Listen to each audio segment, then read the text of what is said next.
بسم اللہ الرحمن الرحیم باب الاستبراء من البول۔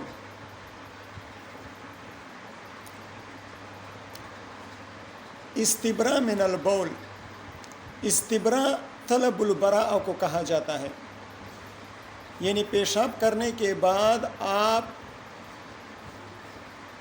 ایسے طریقے اختیار کریں جس کے ذریعے سے عضو تناسل سے پیشاب کے قطرات مکمل طور پر نکل جائیں۔ بعض اوقات ایسا ہوتا ہے کہ آدمی پیشاب کر لیتا ہے لیکن عضو میں کچھ قطرات رہ جاتے ہیں، پھر جب وہ کڑا ہو جاتا ہے یا چلنے لگتا ہے تو وہ قطرات خارج ہونے لگتے ہیں، تو جس کی وجہ سے کپڑے یا بدن نجاست کے ساتھ ملوث ہو جاتا ہے۔ تو اس حدیث میں، اس باب میں ایسے احادیث کا بیان ہے جن سے استبراء کی ترغیب ملتی ہے۔ تمام روایات کا حاصل اور خلاصہ یہ ہے کہ بول سے استنزاہ اور استبراء حاصل کرنا چاہیے، یعنی ایسی حالت نہیں ہونی چاہیے جس کی وجہ سے انسان کا لباس یا جسم کا کوئی حصہ بول سے آلودہ ہو جائے۔ ایک ہے استنجا اور ایک ہے استبراء، دونوں کا مفہوم الگ الگ ہے۔ استنجا کا مفہوم کیا ہے؟ ما اصابہ البول کا غسل ما اصابہ البول۔ اور استبراء کہتے ہیں اپنے آپ کو تلوث بالبول سے بچانا، اپنے آپ کو تلوث بالبول سے الگ تلگ رکھنا، اور اس بات کا موقع نہ آنے دینا کہ جسم کا کوئی حصہ یا لباس کا کوئی حصہ بول سے آلودہ ہو جائے۔ اب جسم کا یا کپڑوں کا بول سے آلودہ ہونے کے مختلف اسباب ہو سکتے ہیں۔ ایک سبب یہ بھی ہو سکتا ہے کہ آدمی کھڑے ہو کر پیشاب کر رہا ہو، تو جب کھڑے ہو کر پیشاب کرے گا اور زمین سخت ہوگی تو چینٹے پڑیں گے، رشاش اور قطرات پیشاب کے آئیں گے بدن کی طرف یا کپڑوں کی طرف، جس کی وجہ سے بدن اور کپڑے ناپاک ہوں گے۔ اسی طرح کسی پتھر پر بیٹھ کر پیشاب کرنا، بیٹھ تو گیا لیکن پتھر پہ بیٹھ گیا، اب اس کا پیشاب پلٹ کر اس کی طرف واپس آ رہا ہے۔ اسی طرح اور بھی اسباب ہو سکتے ہیں۔ مطلب یہ ہے کہ ایسی ہیئت اختیار نہیں کرنی چاہیے بیٹھنے کی یا کھڑے ہونے کی، پیشاب کے لیے ایسی ہیئت اختیار نہیں کرنی چاہیے جس کی وجہ سے آپ کے بدن کی طرف رشاش البول یا قطرات البول آ جائے، کپڑوں کی طرف یا لباس کی طرف۔ تو جن اسباب کی وجہ سے کپڑے آلودہ ہو سکتے ہیں، کپڑے ملوث ہو سکتے ہیں پیشاب کے ذریعے کے ساتھ، تو ان تمام ہیئات کو ترک کرنا چاہیے۔ بات سمجھ میں آ گئی؟ تو یہ ساری باتیں جو ہیں وہ یہ استبراء کے مفہوم میں داخل ہیں۔ ایک تو یہ کہ ایسی ہیئات اختیار نہیں کرنی چاہیے، دوسرے یہ کہ اعلی تناسل کو بالکل مکمل طور پر قطرات سے پاک کرنا چاہیے کہ پیشاب کا کوئی قطرہ اندر باقی نہ رہ جائے۔ بات سمجھ میں آ گئی؟ اب دیکھیں حدیث کیا کہہ رہی ہے۔ بسند المتصل منا الى الامام ابی داؤد سلیمان بن الاشعث السجستانی رحمہ اللہ تعالی ومتعنا بعلومه وبرکاته انه قال حدثنا زهير بن حرب وحناد قال حدثنا وكيع قال حدثنا الأعمش قال سمعت مجاہدا یحدث عن طاووس عن ابن عباس رضی اللہ تعالیٰ عنہما وعنہم. اس حدیث میں امام ابو داود رحمہ اللہ کے دو اساتذہ ہیں. ایک ہیں حناد بن زہیر بن حرب اور دوسرے ہیں حناد بن السری. حناد بن السری ابن مصعب رحمہم اللہ. اب ان دو استاذوں کے استاذ وکیع بن الجراح رحمہ اللہ ہیں. ان کے استاذ سلیمان بن مہران الاعمش رحمہ اللہ. ان کے استاذ مجاہد بن جبر رحمہ اللہ. اور ان کے استاذ طاووس بن کیسان الیمانی رحمہ اللہ. اور طاووس بن کیسان الیمانی رحمہ اللہ کے استاذ حضرت عبداللہ بن عباس رضی اللہ تعالیٰ عنہما ہیں. حضرت عبداللہ بن عباس رضی اللہ تعالیٰ عنہما قال فرماتے ہیں مر النبی صلی اللہ علیہ وسلم علی قبرین. حضور صلی اللہ علیہ وسلم کا گزر ہوا دو قبروں پر. فقال حضور صلی اللہ علیہ وسلم نے فرمایا انہما یعذبان. انہما وہی کے ذریعے سے حضور صلی اللہ علیہ وسلم کو معلوم ہو گیا تھا کہ ان دو قبر والوں کو بعض روایت میں اعلیٰ قبرین جدیدین کے الفاظ ہیں جو کہ یہاں پر نہیں ہیں. حضور صلی اللہ علیہ وسلم کو وحی کے ذریعے سے یہ بات معلوم ہو گئی کہ ان دو قبر والوں کو عذاب ہو رہا ہے. انہما یعذبان. ہما کی ضمیر کہاں راجع ہیں؟ ان المقبورین یعذبان. ان دو قبروں میں جو دفن کیے گئے ہیں ان کو عذاب ہو رہا ہے.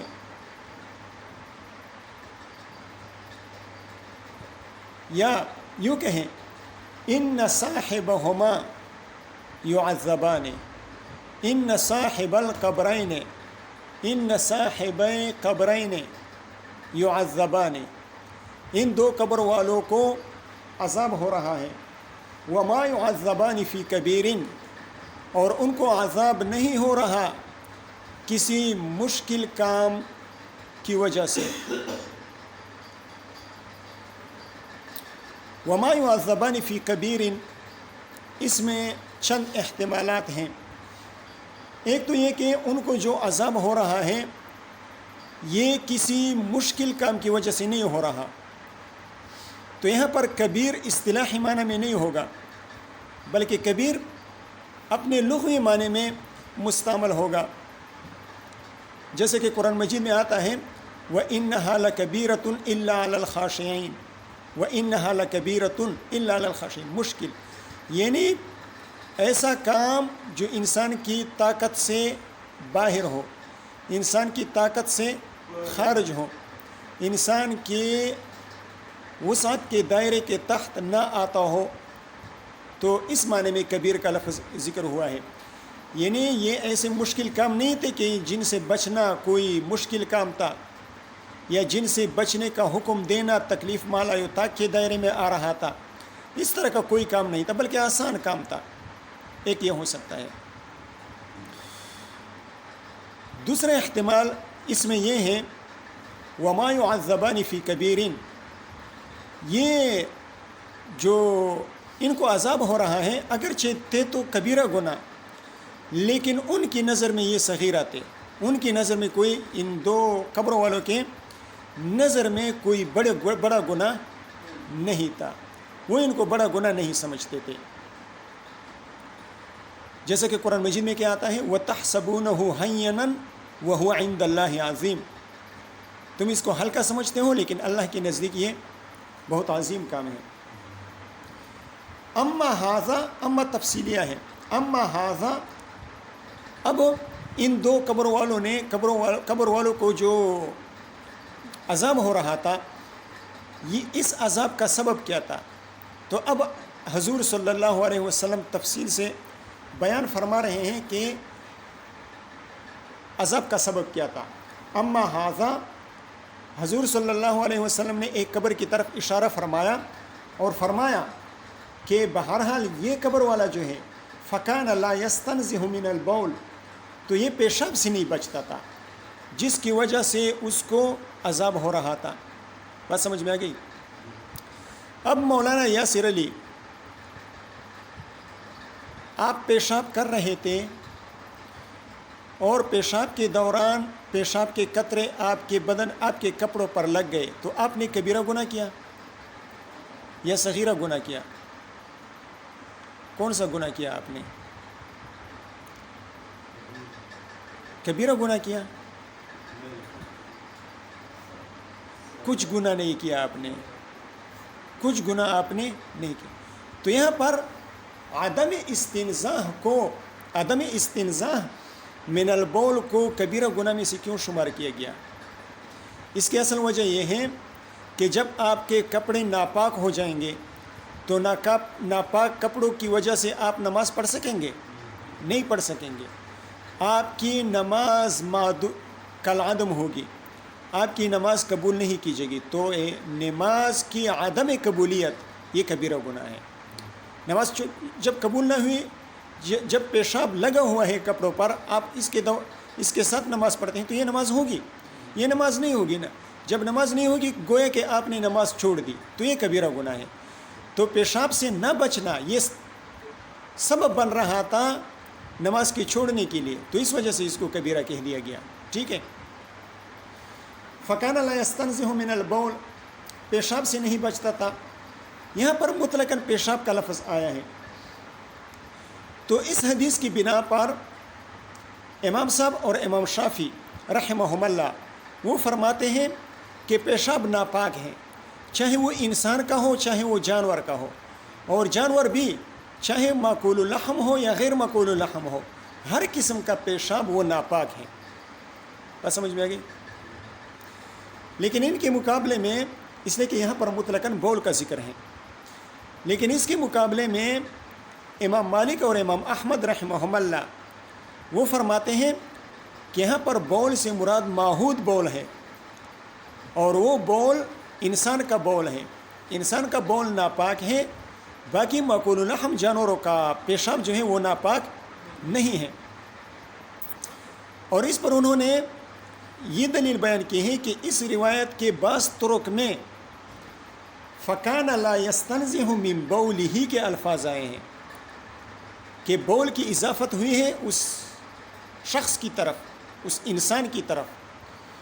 تو اس طریق کے کرینے کی وجہ سے امام مالک اور امام احمد رحمہم اللہ وہ فرماتے ہیں کہ انسان کا پیشاب وہ تو ناپاک ہے، باقی ماکول اللحم جانوروں کا پیشاب وہ پاک ہے۔ فَكَانَ لَا يَسْتَنزِهُ مِنَ الْبَوْلِ، دیکھیں اس لا يَسْتَنزِهُ مِنَ الْبَوْلِ کے نیچے بین سطور میں کیا لکھا ہوا ہے؟ وَهُوَ كَبِيرَةٌ لِأَنَّهُ يَلْزَمُ مِنْهُ بُطْلَانُ الصَّلَاةِ، فی نفسی تو کبیرہ نہیں ہے، لیکن یہ مستلزم ہے بطلان صلاۃ کو، تو اس بنا پر یہ کیا ہے؟ کبیرہ بن جاتا ہے۔ وَأَمَّا هَذَا، حضور صلی اللہ علیہ وسلم نے دوسرے قبر والے کی طرف اشارہ فرمایا اور فرمایا فَكَانَ يَمْشِي بِالنَّمِيمَةِ، یہ مشی بالنمیمہ کرتا تھا۔ نمیمہ کس کو کہا جاتا ہے؟ نمیمہ اس کو کہا جاتا ہے نقل کلام الغیر علی وجہ الافساد، نقل کلام الغیر علی وجہ الافساد والشر، دو آدمیوں کے درمیان فساد ڈالنے کے لیے، دو آدمیوں کے درمیان شر ڈالنے کے لیے آپ ایک کا کلام دوسرے تک پہنچاتے ہیں، تو اس کو کیا کہا جاتا ہے؟ اس کو نمیمہ کہا جاتا ہے۔ لیکن یہ نمیمہ کا مکمل مفہوم نہیں ہے، یہ نمیمے کا مکمل مفہوم نہیں ہے۔ زید و عمر کے درمیان دشمنی ہے، آپ نے زید کی بات عمر تک پہنچائی، عمر کی بات زید تک پہنچائی، یہ بھی نمیمہ میں داخل ہے۔ اور یہ صورت بھی نمیمہ میں داخل ہے کہ مثال کے طور پر میں آپ سے ایک راز کی بات کہوں، آپ پر اعتماد کرتے ہوئے میں آپ سے ایک راز کی بات کہوں، اور آپ میرے اعتماد کو توڑ کر میری وہ بات کسی اور تک پہنچا دیں اور میرے راز کو راز نہ رہنے دیں، تو یہ بھی نمیمہ میں داخل ہے، اس لیے کہ یہ بھی فساد کا ذریعہ بن سکتا ہے، شر کا ذریعہ بن سکتا ہے۔ بات سمجھ میں آ گئی؟ تو یہ صحیح بن نمیمہ کرتے تھے، یہ دوسرے خبر والے جو تھے وہ کیا کرتے تھے؟ صحیح بن نمیمہ کرتے تھے۔ اب اس میں بحث ہے کہ یہ قبریں مسلمانوں کی تھی یا کافروں کی تھی۔ حافظ ابن حجر عسقلانی رحمہ اللہ کا رجحان اس طرف ہے کہ یہ مسلمانوں کی قبریں تھی۔ اسی وجہ سے تو حضور صلی اللہ علیہ وسلم نے ان کے لیے دعا فرمائی تھی۔ اب آگے دیکھیں، ثم دعا بعصیب رطب، یعنی ثم طلب عصیبا، پھر حضور صلی اللہ علیہ وسلم نے کھجور کی تر شاخ منگوائی، فشقہ باثنین، با زائدہ ہے، اس کو 2 ٹکڑے کر دیا، درمیان میں چیر دیا، اور دونوں ٹکڑوں کو ایک ایک قبر پر گاڑ دیا۔ ثم غرس على هذا واحدا وعلى هذا واحدا، پھر ایک ٹہنی کو اس قبر پر گاڑ دیا اور دوسری ٹہنی کو دوسری قبر پر گاڑ دیا۔ وقال، اور فرمایا، لعلہ یخفف عنہما ما لم یبسا، لعلہ، جزاک اللہ،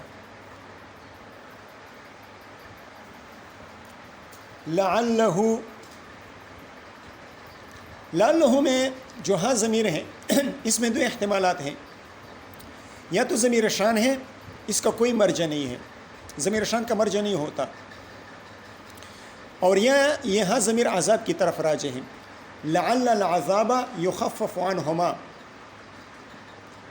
شرح ابی داود للعینی، اس میں عذاب کی طرف لوٹایا گیا ہے ضمیر کو، اور بذل المجہود میں اس کو ضمیر شان قرار دیا گیا ہے۔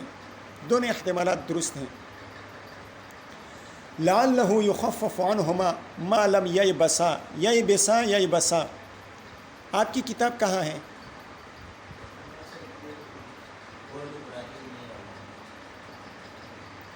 کیوں؟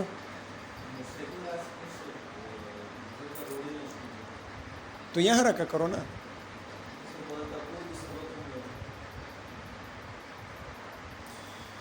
ما لم یبسا، ما لم یبسا، اصل روایت جو ہے با کے فتح کے ساتھ ہے، لیکن کسرہ بھی جائز ہے، با کا کسرہ۔ اور حضور صلی اللہ علیہ وسلم نے فرمایا، شاید کہ یا آپ لعل کو تعلیل کے لیے لے لیں، لعل کو تعلیلیہ قرار دے دیں، یہ کام میں نے اس لیے کیا تاکہ یخفف عنہم العذاب، تاکہ ان سے عذاب کو ہلکا کر دیا جائے، ما لم یبسا، جب تک یہ خشک نہ ہوئے ہوں۔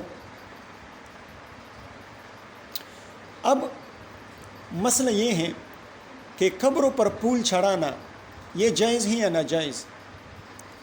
قبروں پر پھول چڑھاتے ہیں نا لوگ، یہ جائز ہے یا ناجائز؟ تو قبر پر پھول چڑھانا یہ خالصتاً اپنی محبت کا اظہار کرنے کے لیے، اپنی محبت کا اظہار کرنے کے لیے، عقیدت کا اظہار کرنے کے لیے اس لیے چڑھائے جاتے ہیں۔ اس کا شریعت میں کوئی اصل نہیں ہے، خالص بدعت ہے، اس کا شریعت میں کوئی اصل نہیں ہے، شریعت میں اس کا کوئی جواز ثابت نہیں ہے، نہ حضور صلی اللہ علیہ وسلم سے، نہ تابعین سے، نہ تبع تابعین سے، نہ مجتہدین سے، نہ فقہا سے، نہ محدثین سے، نہ مفسرین سے، نہ کسی سے بھی اس کا جواز یا اس کا ثبوت نہیں ہے۔ باقی رہ گئی یہ بات کہ تر شاخ کو قبر پر گاڑنا، اس کی کیا حیثیت ہے؟ تو اس کے نفس جواز میں تو کوئی اشکال نہیں ہے، نفس جواز تو ہے اس کا، اس لیے کہ 2 واقعات ہیں۔ ایک یہ واقعہ ہے حضور صلی اللہ علیہ وسلم والا، اور ایک اسی ابو داود میں حضرت برید بن حسیب رضی اللہ تعالیٰ عنہ کا واقعہ آ رہا ہے کتاب الجنائز میں۔ حضرت برید بن حسیب رضی اللہ تعالیٰ عنہ، انہوں نے بھی وصیت فرمائی تھی کہ جب میں وفات پا جاؤں تو میری قبر پر تر شاخ کو گاڑ دیا جائے۔ لیکن ان 2 واقعات کے علاوہ ہزاروں لاکھوں صحابہ کرام میں سے کسی سے بھی یہ بات ثابت نہیں ہے کہ قبر پر ٹہنی گاڑ دی جائے۔ تو اس وجہ سے میں نے عرض کیا کہ نفس جواز تو ہے، لیکن جواز بھی اس حد تک ہونا چاہیے جس حد تک ثابت ہو. یعنی ہر قبر پر آپ لکڑی کو گاڑ دیں، ہر قبر پر آپ ٹہنی کو گاڑ دیں، اس طرح نہیں کرنا چاہیے. ہاں اکا دکا کسی نہ کسی موقع پر آ جائے تو پھر بہرحال مستحسن نہیں کہہ سکتے. یہ کہہ سکتے ہیں کہ جائز ہے، باقی اچھا کام ہے یہ نہیں کہہ سکتے. مستحسن اس کو پسندیدہ قرار نہیں دے سکتے. دوسری بات، حضور صلی اللہ علیہ وسلم نے شفاعت فرمائی تھی. حضور صلی اللہ علیہ وسلم نے دعا فرمائی تھی کہ اے اللہ ان کی قبر میں ان کے عذاب کو ختم کر دیا جائے یا تخفیف لائی جائے. تو اللہ تعالیٰ نے وحی کے ذریعے سے تخفیف عذاب کا یہ طریقہ ارشاد فرمایا کہ آپ اس طرح کریں تو ان سے عذاب ہلکا ہو جائے گا. اور یہ تخفیف عذاب بھی مؤقت تھی، مؤبد نہیں تھی. اس لیے حضور صلی اللہ علیہ وسلم فرماتے ہیں کہ جب تک یہ ٹہنی تر رہے گی تب تک ان سے عذاب ہلکا رکھا جائے گا. تو یہ تخفیف عذاب کیا ہوئی؟ مؤبد ہوئی یا مؤقت؟ مؤقت ہوئی نا، اس وقت تک جب تک یہ ٹہنی تر رہے. اس وجہ سے علماء کرام فرماتے ہیں کہ ما یہاں پر مدت زمانیہ کے لیے ہیں، مدت زمانیہ کے لیے. مطلب کیا ہوا؟ مطلب یہ ہوا یخفف عنہم العذاب مدت عدم یبس العصیب. یخفف عنہم العذاب مدت عدم یبس العصیب. ان سے عذاب کو ہلکا رکھا جائے گا. کتنی مدت تک؟ اس مدت تک جس مدت میں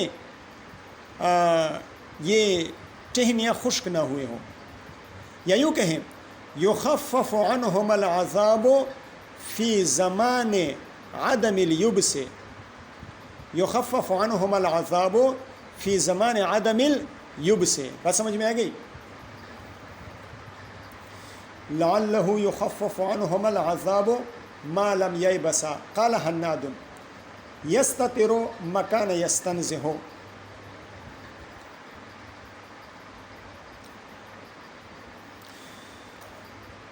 اس قال ابو داود میں امام ابو داود رحمہ اللہ اس بات کو بیان فرما رہے ہیں کہ اس روایت میں میرے دو اساتذہ ہیں. ایک ہیں زہیر بن حرب اور دوسرے ہیں حناد بن سری بن مصعب رحمہم اللہ. دونوں اساتذہ سے روایت کی، لیکن دونوں اساتذہ کی روایت میں تھوڑا معمولی سا فرق ہے. اور وہ فرق یہ ہے کہ زہیر بن حرب فکان لا یستنزہ من البول کے الفاظ ارشاد فرما رہے ہیں، اور حناد بن سری بن مصعب رحمہ اللہ وہ یستترو کے الفاظ نقل فرما رہے ہیں. ٹھیک ہے؟ حناد بن سری کیا الفاظ نقل کر رہے ہیں؟ یستترو. اور زہیر بن حرب یستنزہ. لا بھی ساتھ شامل ہے. ٹھیک ہے؟ لا بھی ساتھ شامل ہے. لا یستنزہ یا لا یستترو. اب اگر اس بات کی وضاحت نہ ہوتی، اگر امام ابو داود رحمہ اللہ یستترو لا یستترو کی وضاحت نہ فرماتے تو یہ وہم ہو سکتا تھا کہ فکان لا یستنزہ من البول، یہ لا یستنزہ کے الفاظ امام ابو داود رحمہ اللہ کے دونوں اساتذہ سے منقول ہیں، حناد بن سری سے بھی اور زہیر بن حرب سے بھی. حالانکہ اس طرح نہیں ہے، اس طرح نہیں ہے. تو یہ حناد بن سری رحمہ اللہ کی طرف کذب کی نسبت ہو جاتی. امام ابو داود رحمہ اللہ حناد بن سری رحمہ اللہ پر یعنی گویا کہ آپ یوں کہیں کہ غلط نسبت ہو جاتی، غلط نسبت ہو جاتی کہ حناد بن سری نے الفاظ کیا نقل کیے ہیں. حناد بن سری نے اصل میں الفاظ ذکر کیے تھے لا یستترو کے، اور امام ابو داود رحمہ اللہ اس کی وضاحت کیے بغیر لا یستنزہ کے الفاظ نقل کرتے ہیں. اور شروع میں کیا فرمایا تھا کہ یہ روایت میں نقل کر رہا ہوں کن سے؟ دو اساتذہ سے. تو دو اساتذہ میں سے دونوں نے تو لا یستنزہ نہیں فرمایا تھا نا، تو اس وجہ سے اس بات کی وضاحت کر دی. اب لا یستترو، استتار کا کیا معنی ہے یہاں پر؟ تو یہاں پر استتار کا معنی تکشف نہیں ہے، یعنی عدم تستر نہیں ہے اور تکشف نہیں ہے یہاں پر، بلکہ لا یستتر کا مفہوم بھی وہی لا یستنزہ ہے۔ آپ اس حدیث کے تمام طرق کو دیکھ لیں، تمام طرق کو جمع کر لیں، اور آگے حضرت ابو موسیٰ اشعری رضی اللہ عنہ کی روایت مسندن اور معلقن آ رہی ہے، اس کو اگر دیکھ لیا جائے اور تمام طرق کو دیکھ لیا جائے تو ان سب سے یہی مفہوم نکلتا ہے کہ لا یستتر سے مراد عدم استنزاہ ہے اور عدم استبراء ہے۔ تمام طرق کے مجموعے سے یہی مفہوم نکلتا ہے کہ فکان لا یستتر، اس کا مطلب اور مفہوم فکان لا یستنزہ ہے، فکان لا یستبرئ ہے، لا یستبرئ ہے۔ بات سمجھ میں آ گئی؟ تکشف کا مفہوم اس سے نہیں نکلتا۔ عدم تستر کا مفہوم یعنی لا یستتر، اس کا مطلب یہ نہیں ہے کہ وہ پردہ نہیں کرتے تھے، وہ تکشف کو یعنی ستر کو کھولتے تھے، ستر لوگوں کو دکھاتے تھے، یہ مفہوم کسی سے بھی نہیں نکلتا۔ بات سمجھ میں آ گئی؟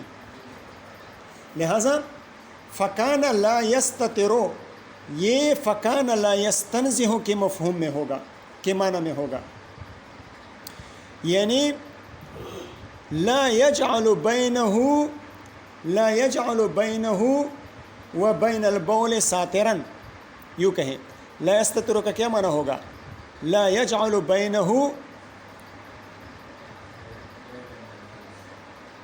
نہیں ٹھیک ہے، لا یجعل بینہ و بین البول ساترا، یہ مفہوم اس سے نہیں نکلتا۔ ٹھیک ہے، بات سمجھ میں آ گئی؟ بات سمجھ میں آ گئی؟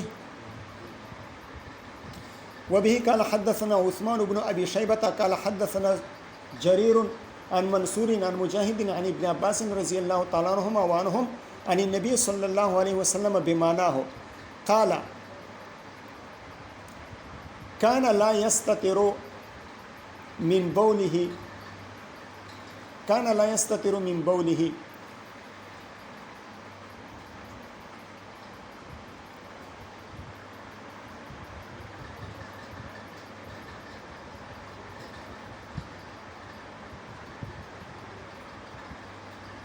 وقال ابو معاویہ یستنزہ، کان لا یستنزہ من بولہ۔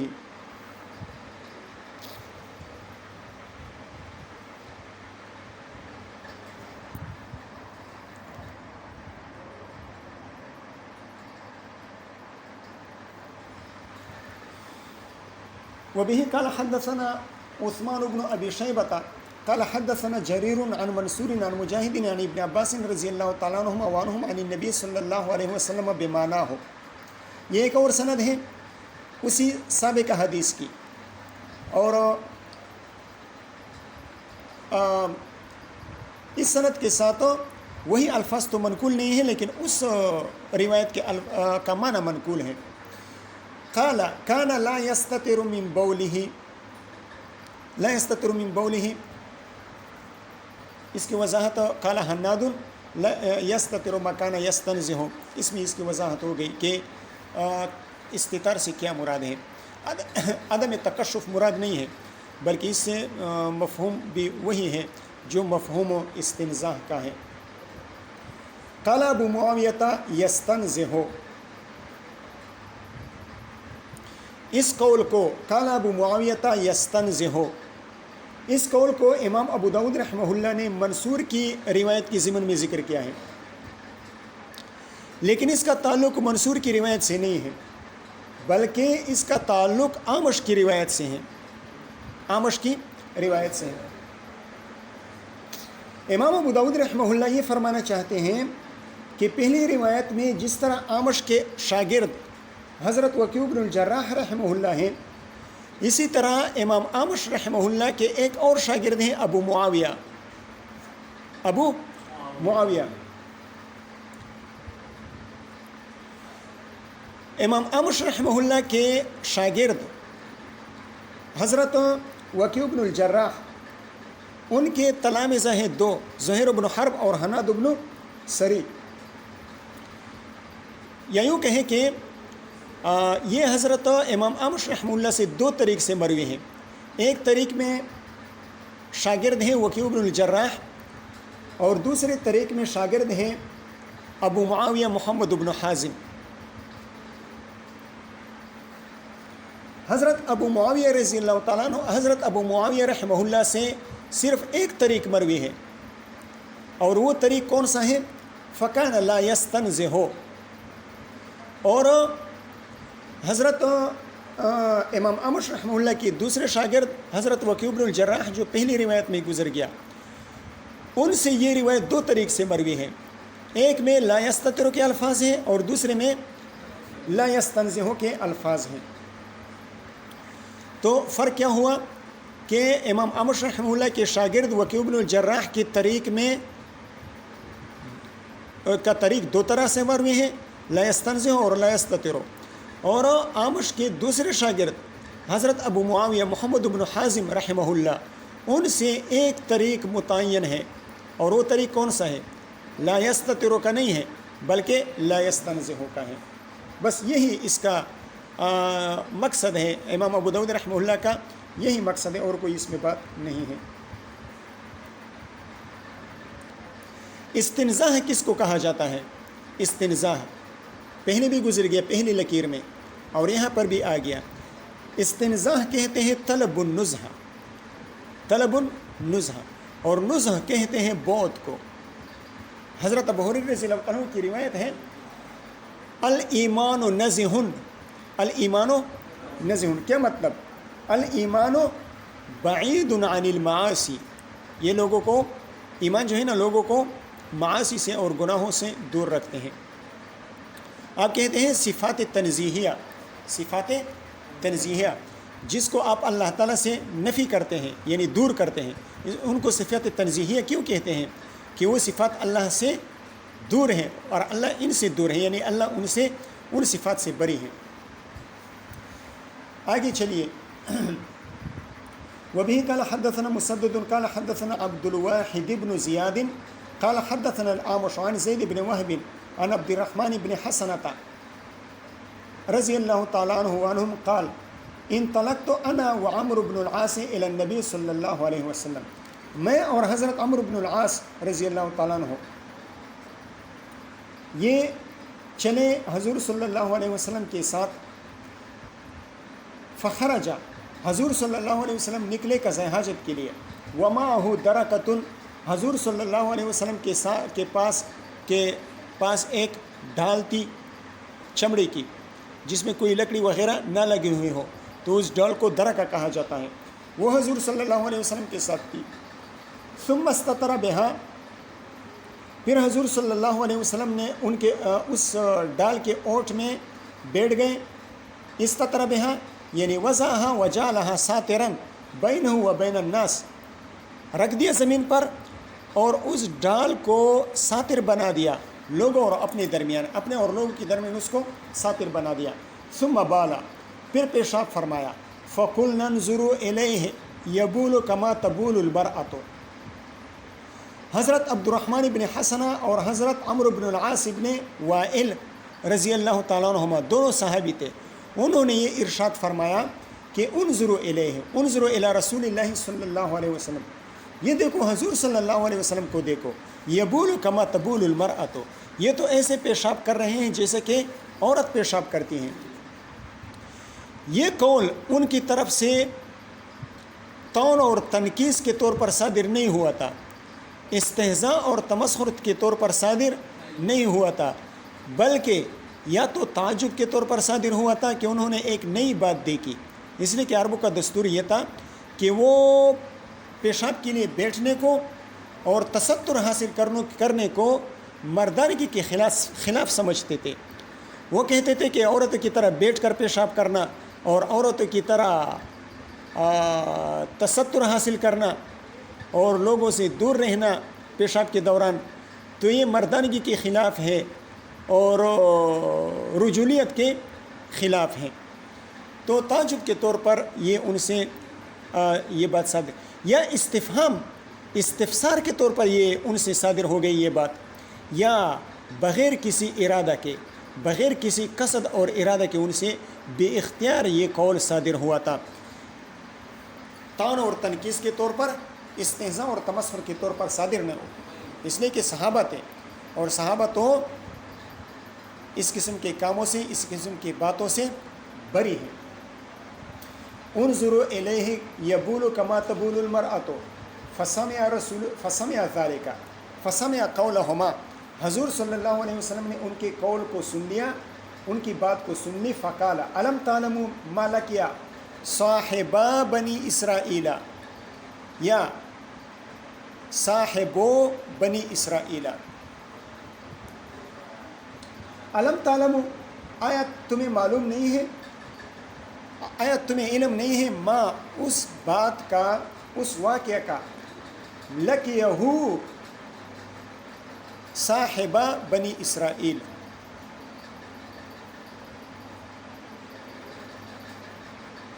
نہیں، علم تعلموا، آیا تمہیں معلوم نہیں ہے، ما اس بات کا یا اس واقعے کا، لقیہ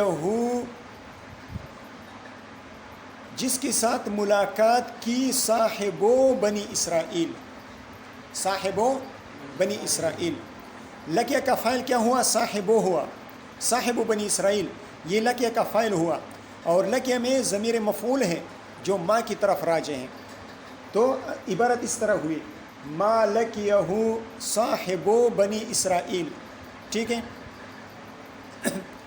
اور اگر صاحبہ پڑھے تو لقیہ میں ضمیر ہوگی جو راجع ہوگی کس کی طرف؟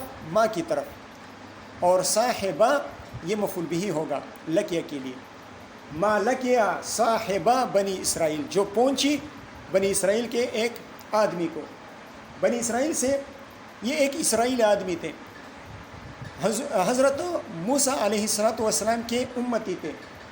بنی اسرائیل کے لیے حکم یہ تھا کہ جب ان کے بدن کو نجاست پہنچتی تھی، بدن کو نہیں کپڑوں کو، جب ان کے کپڑوں کو نجاست پہنچتی تھی تو کپڑوں کو کاٹ لیتے تھے کینچی کے ذریعے سے، یہ ان کے پاکی کا ذریعہ ہوتا تھا، پانی سے ان کے کپڑے پاک نہیں ہوتے تھے، اتنی سختی تھی۔ تو حضور صلی اللہ علیہ وسلم یہ بات فرما رہے ہیں کہ یہ جو میں نے تستر اختیار کیا، جو میں بیٹھ گیا، یہ بیٹھنا کوئی فضول میں نہیں تھا بلکہ یہ ایک حکم شرعی تھا، اس لیے کہ نہ بیٹھنا یہ سبب بنے گا پھر کپڑوں کا ملوث ہونا، کس سے؟ پیشاب سے، اور کپڑے کا ملوث ہونا پیشاب سے، پھر یہ تو مستلزم ہوگا کس میں؟ کس کے لیے؟ بطلان صلاۃ کو، اور پھر قبر ہوگا، عذاب ہوگا قبر میں۔ تو یہ جو میں بیٹھ گیا ہوں، تستر حاصل کیا ہے، یہ اس وجہ سے حاصل کیا ہے، یہ اس لیے میں بیٹھا ہوں تاکہ پیشاب کے قطرات سے اور رشاش سے حفاظت ہو، یہ حکم شرعی ہے۔ اور حکم شرعی پر آپ اس طرح نکیر فرما رہے ہیں، اے میرے صحابہ، حکم شرعی پر آپ اس طرح نکیر کر رہے ہیں تو یہ درست بات نہیں ہے۔ کیوں؟ اس لیے کہ اسرائیلی نے بنی اسرائیل پر نکیر کیا تھا، ان کو شرعی حکم یہ تھا کہ تم لوگ جب تمہارا کپڑا ناپاک ہو جائے تو اس کو کاٹ لو، لیکن اس اسرائیلی نے بنی اسرائیل کو منع کیا کہ اس طرح نہ کرو۔ پھر اس کا انجام کیا ہوا؟ اس کا انجام یہ ہوا کہ اس کو پھر قبر میں عذاب ملنے لگا۔ کانو اذا اصابہم البول، جب ان کو کوئی پیشاب پہنچ جاتا تھا، اس روایت سے معلوم ہوتا ہے کہ جب بدن کو پیشاب پہنچتا تھا، ان الفاظ سے معلوم ہوتا ہے کہ جب بدن کو پیشاب پہنچتا تھا، قطعوا، تو بدن کے اس ٹکڑے کو، قطعوا ما اصابہ البول منہم، تو اس بدن کے اس حصے کو کاٹ دیتے تھے جس کو پیشاب پہنچتا تھا، لیکن یہاں پر مضاف محذوف ہے، اس طرح کہیں کانو اذا اصاب ثوبہم البول، اذا اصاب ثوبہم البول، جب ان میں سے کسی کے کپڑوں کو، جب ان کے کپڑوں کو پیشاب لگ جاتا تھا، قطعوا ما اصابہ البول، تو کپڑے کے اس حصے کو کاٹ دیتے تھے جس کو پیشاب پہنچتا تھا۔ فنہاہم، اس اسرائیلی نے بنی اسرائیلیوں کو منع کر دیا، کہ تم یہ نہ کاٹو، فعذب فی قبرہ، تو اس اسرائیلی کو منع کرنے والا ناہی کو کیا ہوا؟ قبر میں عذاب ملنے لگا۔ تو تم بھی اس اسرائیلی کے نقش قدم پر چل رہے ہو، مجھے حکم شرعی سے روک رہے ہو۔ ان کے لیے شرع حکم کیا تھا کہ کپڑے کو کاٹو، اور اس اسرائیلی نے کپڑا کاٹنے سے منع کیا، تو اس کی وجہ حکم شرعی سے ممانعت کی وجہ سے، حکم شرعی سے روکنے کی وجہ سے اس کو عذاب ملنے لگا۔ تو تم بھی اس طرح کر رہے ہو، آیا تم بھی عذاب کو مانگ رہے ہو قبر میں؟ تو اس طرح نہ کرو۔ قال ابو داود، یہ روایت سند کے ساتھ امام ابو داود رحمہ اللہ نے بیان کی۔ اب اس کو معلقاً بیان کر رہے ہیں دو طریقوں سے۔ اس میں تو اجمال ہے نا، یہ تو ہم نے محذوف نکالا، اگر محذوف نہ نکلے تو اجمال ہے کہ آیا کپڑوں کو پہنچتا تو کپڑے کا ٹکڑا کاٹ لیتے وہ ناپاک ٹکڑا، یا بدن کو پہنچتا پیشاب تو بدن کے اس ناپاک ٹکڑے کو کاٹ لیتے، بدن کو کاٹتے یا کپڑے کو کاٹتے؟ اس کا ذکر روایت میں نہیں ہے۔ دیگر روایت حضرت ابو موسیٰ اشعری رضی اللہ عنہ کی روایت میں ہے، تفصیل ہے۔ اب وہ تفصیل ایک تو موقوف ہے، ایک مرفوع ہے، دونوں کو موقوفاً روایت بھی کیا ہے، معلقاً روایت کیا ہے، اور مرفوعاً جو روایت مروی ہے اس کو بھی روایت کیا ہے، دونوں کو تعلیقاً ذکر کیا ہے۔ فرماتے ہیں قال ابو داود قال منصور عن ابی وائل عن ابی موسیٰ فی هذا الحدیث، اس حدیث میں ابو موسیٰ اشعری رضی اللہ عنہ فرماتے ہیں قال جلد احدہم کان اذا اصابہم البول جلد کان اذا اصاب البول جلد احدہم، کان اذا اصاب البول جلد احدہم، جلد کے لفظ کو ذکر کیا ہے۔ وقال عاصم، ایک اور تعلیق کو ذکر فرما رہے ہیں امام ابو داود رحمہ اللہ، اور وہ مرفوع ہے۔ قال عاصم عن ابی وائل عن ابی موسیٰ عن النبی صلی اللہ علیہ وسلم، دیکھو رسول اللہ صلی اللہ علیہ وسلم کا ذکر آ گیا تو یہ مرفوع ہو گیا۔ قال جسد احدہم کان اذا اصاب البول جسد احدہم، تو ایک میں کوئی تفصیل نہیں ہے، ایک میں جلد کا ذکر ہے اور ایک میں جسد کا ذکر ہے، اور بخاری شریف میں ثوب احدہم کے الفاظ ہیں، کان اذا اصاب البول ثوب احدہم۔ بات سمجھ میں آ گئی؟ بخاری شریف میں کیا الفاظ ہیں نعمان؟ ثوب احدہم، سو رہے ہو، تو پھر کیوں معلوم نہیں ہے؟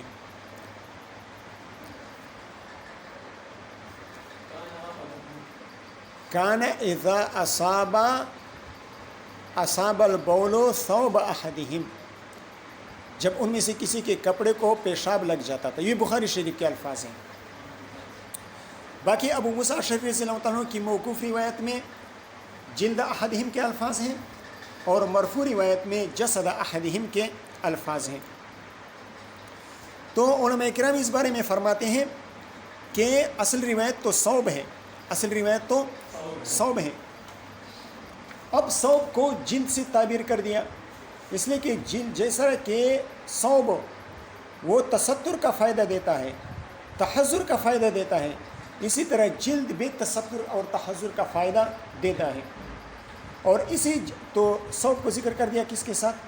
ثوب کی جگہ پر جلد کا ذکر کر دیا، اور اسی جلد کو کسی نے روایت بالمعنی کرتے ہوئے جسد کا ذکر کر دیا، جسد کا ذکر کر دیا، اسی جلد کو جسد سے تبدیل کر دیا روایت بالمعنی کے طور پر، ٹھیک ہے۔ بہرحال مراد کپڑے ہیں، اس لیے کہ پیشاب کا بدن پر لگنا یہ ایسا عمل ہے جو تکرار کے ساتھ ہو سکتا ہے، جو اکثر و بیشتر پیش آ سکتا ہے۔ بدن کو پیشاب لگ سکتا ہے، یا پیشاب نہ ہو دیگر گندگی بھی لگ سکتی ہے۔ تو اگر ہم یہ حکم دے دیں کہ بدن کے جس حصے پر ناپاکی لگی ہے اس کو کاٹ دیا جائے، پھر تو اس یہ ایسا حکم ہے کہ ما لا یطاق ہے، بہت مشکل حکم ہے کہ ہر مرتبہ گندگی لگنے پر آپ بدن کے حصے کو کاٹیں۔ تو اللہ تعالیٰ کے جو رحمان کی صفت ہے، رحیم کی صفت ہے، یہ اس بات کا تقاضا نہیں کرتا کہ بدن کے کسی حصے پر نجاست کے لگنے سے بدن کے اس حصے کو کاٹنے کا حکم دیا جائے، یہ اللہ تعالیٰ کے رحمان اور رحیم کی جو صفات ہے وہ اس بات کا تقاضا نہیں کرتا۔ تو اصل حکم یہ تھا کہ وہ کپڑے ناپاک ہونے کی صورت میں اس ناپاک ٹکڑے کے کاٹنے کا حکم تھا، بدن کے کاٹنے کا حکم نہیں تھا۔ کیا وقت ہوا؟ وقت ہو گیا؟